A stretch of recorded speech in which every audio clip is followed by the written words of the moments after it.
At Cottage Grove, Oregon, a group of remarkable people have come together to create buildings out of earth that teach us how to live more simply and closer to the earth. We're going to meet Michael Smith, who trained as a civil engineer, but turned instead to this more ecologically sane form of building. Justin Edwin, a carpenter who became disenchanted with the building industry after experiencing its toxic side effects. Yanto Evans, a Welsh landscape architect who adapted traditional European earth building, or cob, so we could stop using our houses to hide from nature. And Linda Smiley, a counselor and therapist with a special interest in sculpting sacred spaces. The root of the word cob means a lump or rounded mass.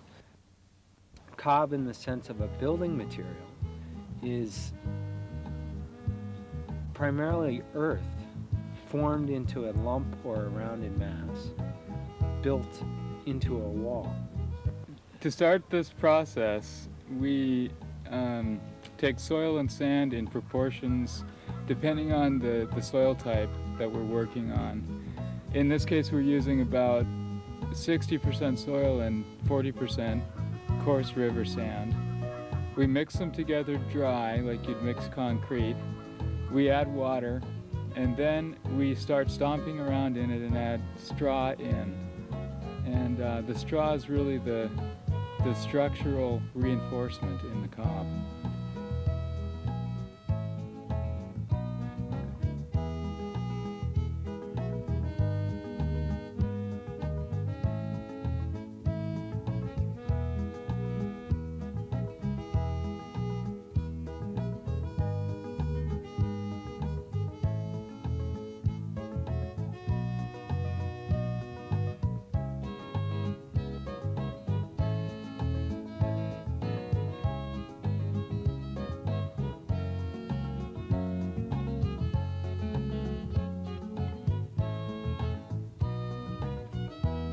One of the first things that people often ask about cob is how come it doesn't wash away in the rain?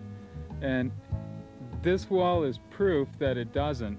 This wall has been sitting out here. We built it last September and October, and it's been sitting uncovered in the Oregon rain for 5 months now. And this part down here is still completely dry. The part up at the top is kind of mushy. But as soon as we either get a roof over it or the sun comes out, it will dry out again and become extremely hard. Some of the cob buildings in Wales and other parts of Britain, which are right along the coast where there are real severe gale conditions, are still standing after 500 years and more. And I think that's a good indication of how long-lasting cob building can be. There are only 2 real key factors for keeping cob stable over the long term. And the British say you give a cob wall a good set of boots and a good hat and she'll last forever. One of the things that you need to do is get the cob wall up off the ground by putting it on some sort of a foundation. And often we just use a rock wall. In this case, we've used rounds of yew wood because we had them here convenient, and because we know that yew, if kept out of direct contact with the earth, will last about as long as cob will, which is for all effective purposes forever. The reason why I got involved originally with cob building was out of a concern for the amount of natural resources that goes into housing ourselves. I had been working with forest management down in Costa Rica and had come to the conclusion that the only hope we have to preserve what's left of the world's rainforests and other ancient forests is to drastically reduce the amount of timber that we're using in housing ourselves and for other purposes. Cob is one way that people can build themselves beautiful, comfortable homes and cut the amount of timber that goes into housing themselves by up to about 75%. So that's one of the ways that building with cob and building with natural materials can reduce the impact that human beings have on their environment. In addition, cob has extremely good thermal qualities for building, which makes it excellent for passive solar building. All of our buildings are built to capitalize as much as possible on the sun for heating, and also set up so that they don't need additional cooling. One of the things that I love about living in a cob house is the feeling that I'm surrounded by pieces of the natural world. It's sort of like sleeping outdoors under the forest. You don't have manufactured materials like plywood, synthetic carpets, toxic paints, things which not only can be damaging to human health, but are certainly in their manufacture, transportation, installation, damaging to the environment, and ultimately unsustainable. Building a cob building like this is an opportunity for creative artistic expression, in the same way that painting or sculpting or cooking or sewing or any of those crafts are. What we're developing is a system that people can use to sculpt themselves a home. And cob is such a pliable medium that you can be wild and crazy and imaginative and work in all the little flights of fancy that you want. What we do with our buildings is create structures that feel like they've grown out of the ground. Feel like if nature were to design a house for people to be in, that they might look something like this. We've drawn our inspiration for this work from so-called primitive architecture and primitive building, and also from observing how animals, non-human animals, house themselves in nature. And one of the things that is universally true is that nature does not create boxes that something then comes along and fills up. What nature does is creates forms which shelter functions, by which I mean that the spaces which animals inhabit or use in other ways in the wild and that human beings used to live in are designed and shaped precisely according to what went on in them. When we design a building, we don't think in terms of a kitchen, a bedroom, a bathroom, a living room. What we think of is what people will want to be doing in that house: cooking, sleeping, talking, studying, and create a space that best surrounds that function. What you come up with when you do that is something very unlike a set of boxes stacked on top of each other. Instead, you come up with very organic, natural, flowing forms. And that's something that characterizes the cob buildings that we have been designing and building. When you talk about sustainability, one of the things that is essential is to think of where the materials that you're using come from. And in the long term, I think we need to get to a point again in our history where we can be meeting all of our essential needs from resources that are very locally available. We need to, in the long term, return to the place where we can feed ourselves, clothe ourselves, and house ourselves using materials that we can find within walking distance of where we live. One of the things that has motivated Cobb Cottage Company's research into natural building has been the idea of this kind of bioregional building, where we're gathering the knowledge to shelter ourselves entirely with materials that we can find on the sites where we're building. In this case, the prime building material in this building is earth, and none of the earth used in this building came from more than about 15 feet away from the perimeter.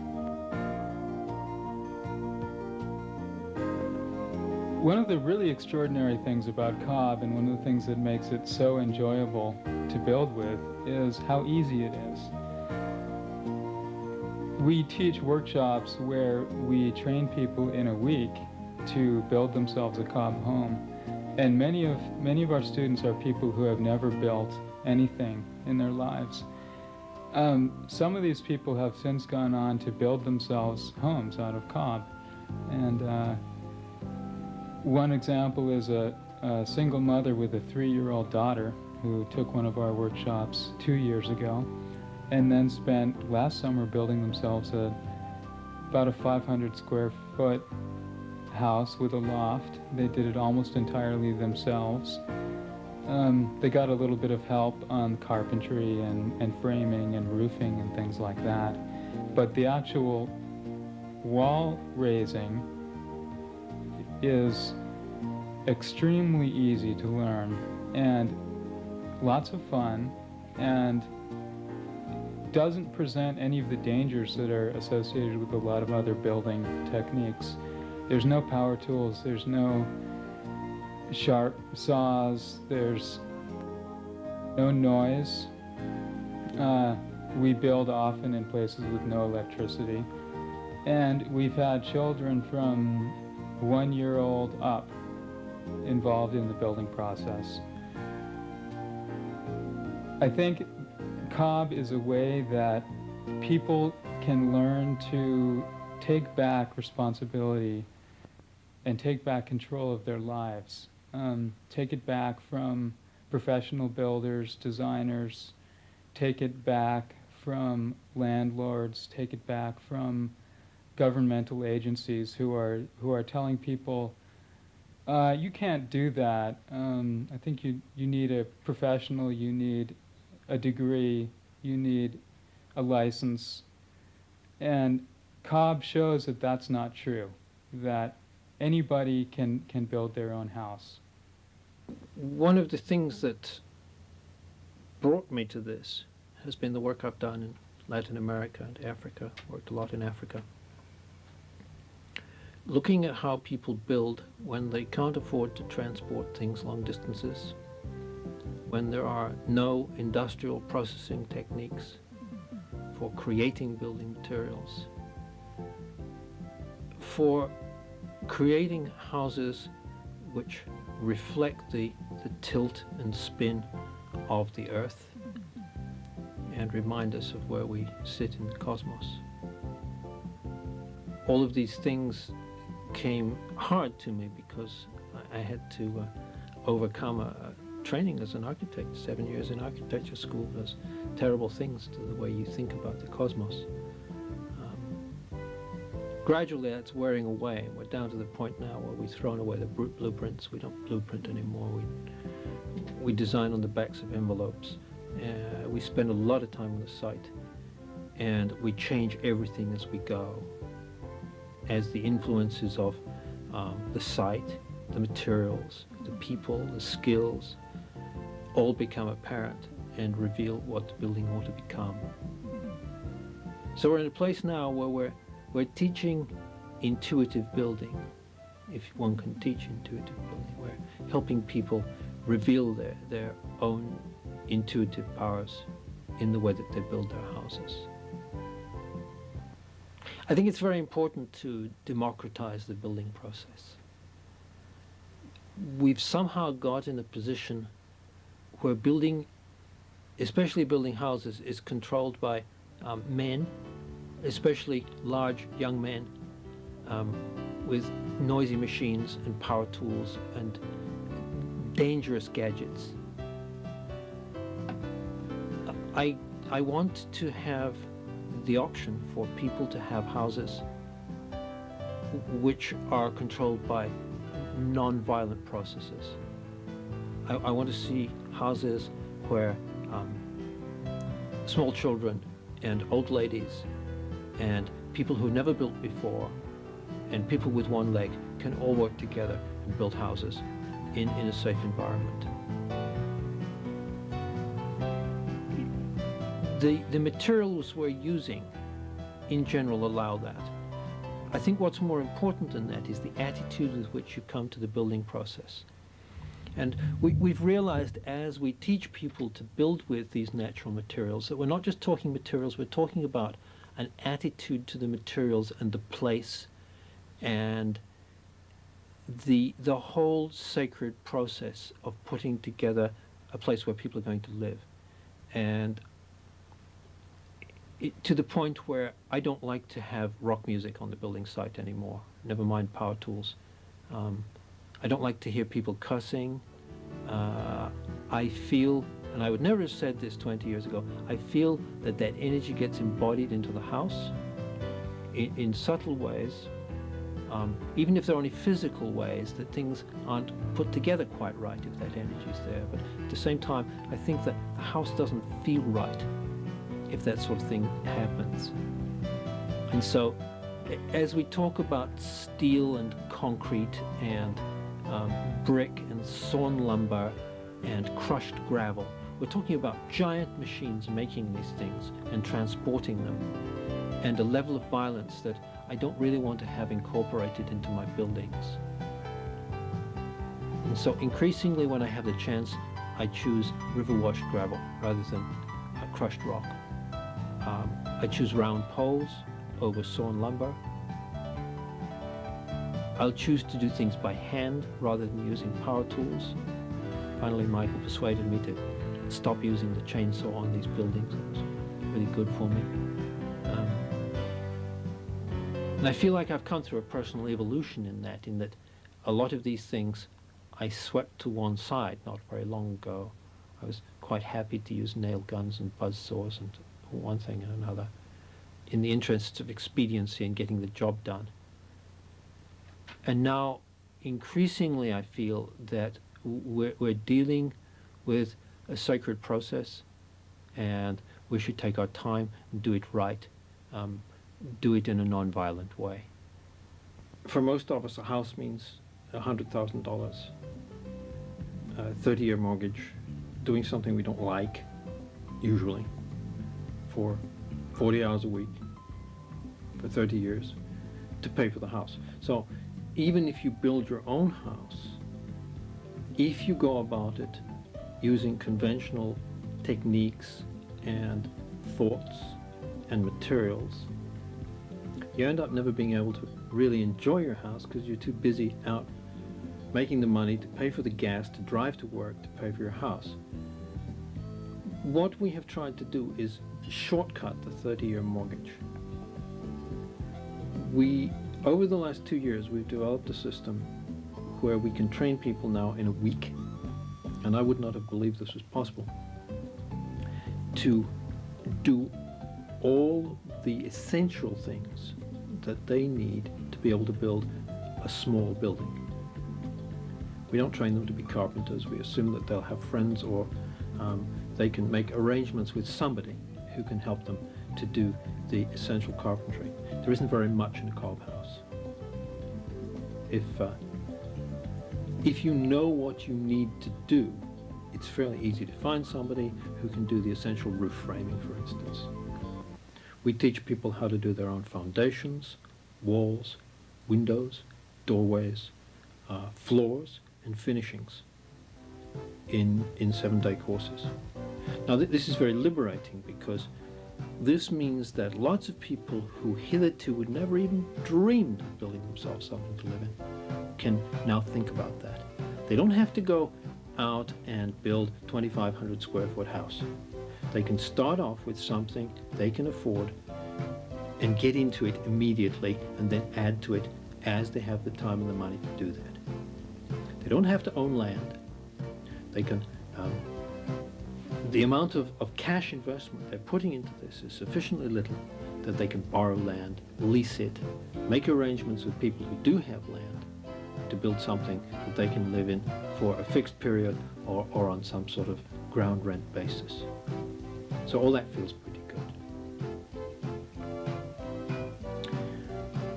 On the issue of what do I really need, I think it's significant that the average size of the American house has gone up from 1946 until 1992 from 1,100 to 2,100 square feet.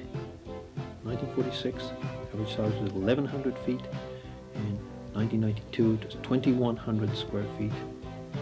The average size of the American family in that time has almost halved, from 4 point something to 2.5, 2.6, or 2.3, depending on who you take as an authority. So what's going on here? The family's getting smaller, the house is getting bigger. I think it's really important to point these things out. And part of the business of dealing with your own housing is understanding these things and being able to deal with them. Deal with the fact that we're dealing increasingly with banks, insurance companies, licensing authorities, the government at all sorts of levels, and a giant hegemony, a cartel of the producers of industrial building materials. If we circumvent all of that, we can do the sorts of things that we've done here, which was to build ourselves a house for $500. And it really was $500. We took $500 and put it aside and said we will spend that, and when it's done we've got a house. And at the end of it we still had something in the account. As a counselor and therapist, I've worked with lots of people using cob as a therapeutic tool for expressing who we are, who we need to be, through shapes, symbology. And working with cob and sculpting spaces is a fun and profound, powerful way to work with personal processes.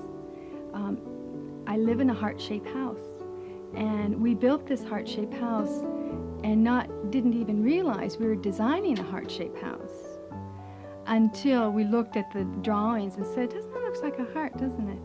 And what we needed to live in more than anything else in this midlife crisis of ours was a heart-shaped house.